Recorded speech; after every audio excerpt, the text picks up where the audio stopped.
What's going on, everyone? It's Eric from Full Mount MMA, and today I'm joined by Funky Ben Askren. Ben, how are you? I'm good. I had a podcast earlier this morning.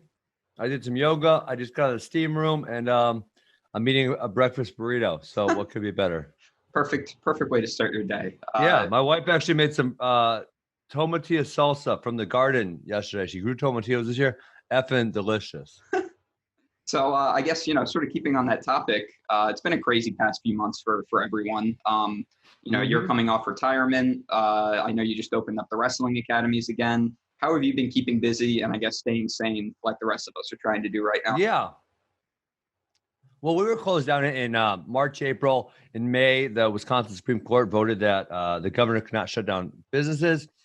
So after that, we still waited a few more weeks. We just wanted to make sure it was kind of all clear. We've had all 4 locations open since June 1st. So we're now, what are we on? August? I don't know, mid-August somewhere. It's funny, we're at record numbers. No one seems to care. No one's gotten sick. I struggle because my reality of what I see every day doesn't really match up with, what I'm seeing in the news. Because like I said, we're wrestling. So we're having about as close a contact. We've had 0 breakouts. We've had a few kids get it, not from us. And then, we just say, hey, obviously don't come in for a couple of weeks, and then, it's all good.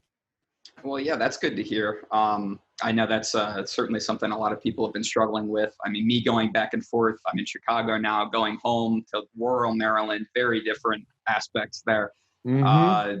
Speaking of, traveling and everything, Chase Hooper, you just had that awesome prank with Ariel Helwani. That was so funny.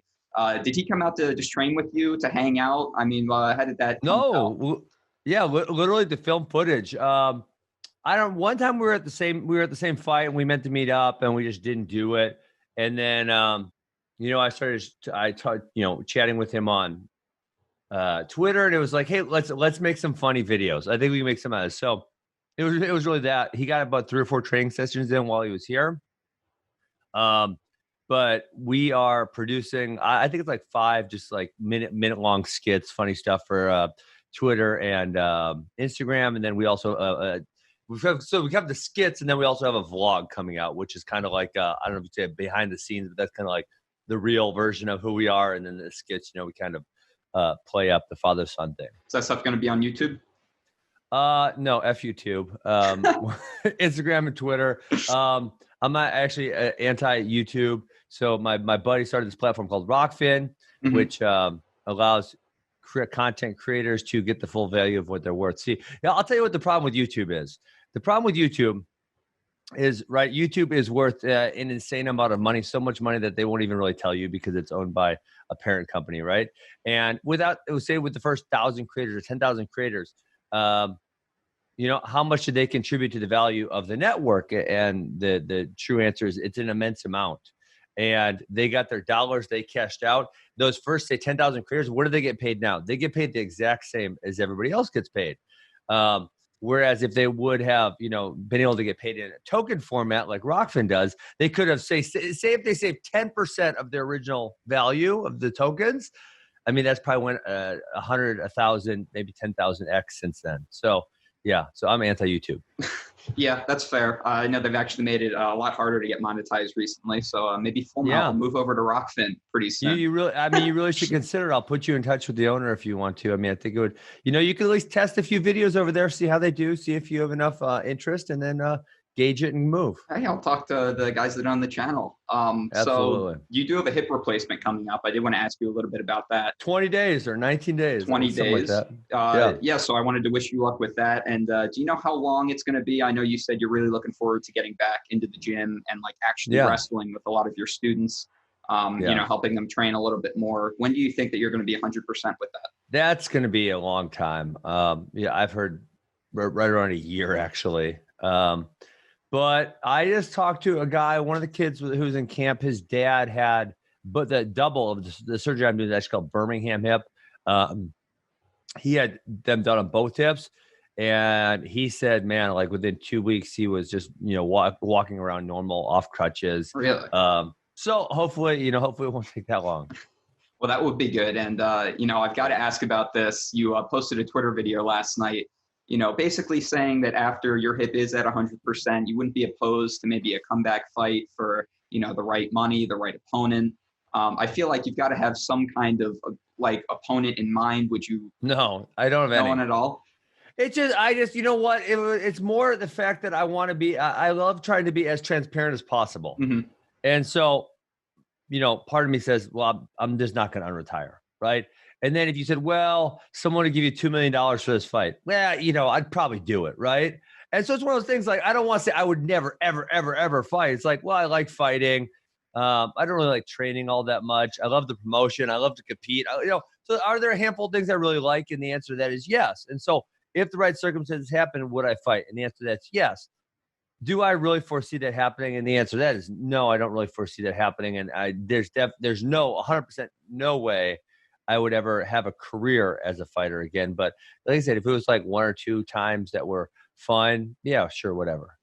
Yeah, no, and I think that's what fans love so much about you is how you are that transparent. And, you got to figure that with the name that you still have as someone that is retired at the moment, people would still probably be really interested. I mean, promotions and giving you, a lot of money for a comeback fight. So, but in the meantime, while you are recovering from your hip and everything, you are involved in, like you said before, a lot of podcasts at the moment. You have your podcast on with Flow Wrestling. You have the Funky Crypto podcast about cryptocurrency. How many different podcasts are you actually a part of?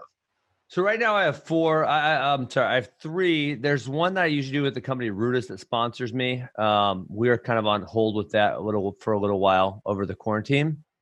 So I do the Funky Crypto podcast. That's on Mondays. That's about crypto. It's fun. We get, I don't claim to be an expert. We get someone on there who is an expert, has interest. We just kind of talk about the basics. It's a lot of fun. I do the Funky and FRB show, which that airs on Rockfin. That is with Front Row Brian, who's one of the greatest minds in the sport of MMA. We just get on there and bullshit. A lot of it is we talk about the business of MMA, not just, the punches and kicks. And then I'm on Flow Wrestling on Tuesday, Wednesday, Thursday mornings. So yeah, the media thing's fun for me. It's like I never really foresaw that as something I would be doing when I got older, but it's been great. And actually, another thing I'm getting into, I'm releasing my first course next week on mindset. I always thought I would write a book. So I did write a book. It just wasn't good and I didn't publish it. I thought I would publish a book on for me, first it was the psychology of wrestling. Then it was the psychology of combat sports. And then I kind of, as I've gotten older, I've realized that same psychology works at almost everything, business, being an employee, being an employer, father, husband, there's a few tweaks here and there, but it's really the same. So my first course is going to be on dealing with failure and adversity. It's been a long time. I started working on it in like March when quarantine hit. Someone gave me the idea. And, I just ran through a whole bunch of stuff. And the first couple of things I tried, I didn't really like. And finally, I found one that I liked. And then it was like, okay, wait, we need to build a new website. Okay, wait, we need to do this. We need to do that. And so we're finally getting ready to do it. So that's fun because I think my mentality is unique. And I think the way I think can really help a lot of people. And that's what I'm looking forward to doing.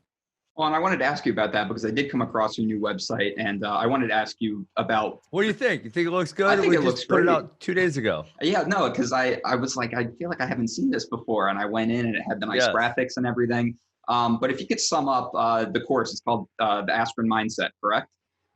So that's going to kind of be like the all-encompassing thing. The first one's on, like I said, dealing with failure and adversity. So essentially, let me see. How do I break this down? So I guess in the first portion, I talk about, how I view success and failure and how a lot of people view it in a very unhealthy manner. It's why a lot of people struggle with competition or performance, right? They struggle with competition and performance because they view success and failure in the wrong light.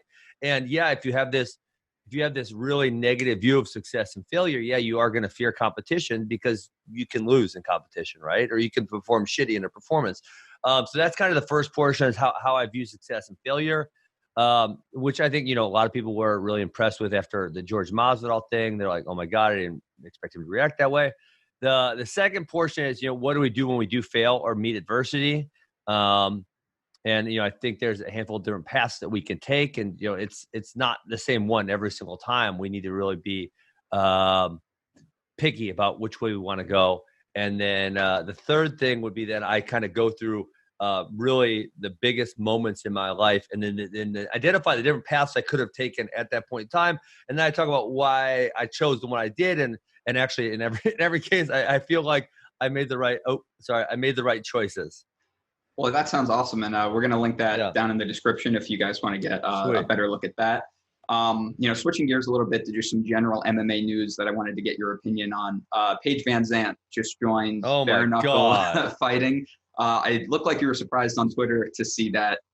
What was your reaction? Are you surprised? I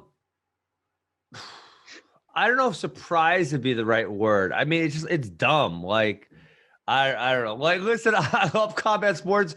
I don't know why the bare-knuckle boxing thing is so effing stupid to me. It's just dumb. Like, why do you want your face to be all split open like that? Like, you see these dudes' faces. Like, listen, you could do the same. Just put on a pair of MMA gloves and call it boxing, right? Don't allow takedowns or kicks, and then box with that. I mean, that would be much better. Like, why do we have to have bare knuckles? It's effing stupid. And this is coming from a guy who loves combat sports. So I don't know. I don't get it. One championship does, they do Muay Thai with the small gloves, right? The punches and kicks and elbows and everything else. So it's like, I don't know, just the fact that we need to take our glove off. So we have the gross factor of our face being split open 74 times. It just seems really stupid and unnecessary to me. Yeah, and I know that there's probably a lot of people in the MMA community that might feel the same. There's always some back and forth between people that like it, people that don't. Do you think she'll do well in it? I know she's always, she's more jiu-jitsu, at least from what I've seen from her recently. But how do you think she'll fare? Yeah, I guess that would be the other thing is like, Paige isn't really a striker. She's more of a grappler than anything. So, I don't know, probably not all that well, but yeah, who knows? Yeah, I mean, and then her comments that she makes more money on Instagram than you see, which, who knows if that's true or not. It's possible that it is. Maybe it's not. Who knows? But man, if her face looks like Jason Knight's, those days are numbered. Yeah, you make a good point there. So switching gears a little bit again, USADA just suspended Luis Pena, Tim Elliott, and Jamal Hill for marijuana citations. Yeah, this was 5 days ago, maybe a week at this point. I was wondering, because there's a lot of back and forth again in the MMA community, should they still be suspending people for, I think it was like 6 or 9 months, depending on the person. I think it varied a little bit. Should they still be suspending people for marijuana offenses, or are you of the thinking that it's really not performance enhancing? Oh, man. Yeah, I would say it's obviously not performance enhancing, but at the same time, rules are rules, if that makes sense. And so it's like, as a fighter, if this is your livelihood, why are you risking your livelihood to smoke a little weed? Just wait a couple years. Like, wait till you're done.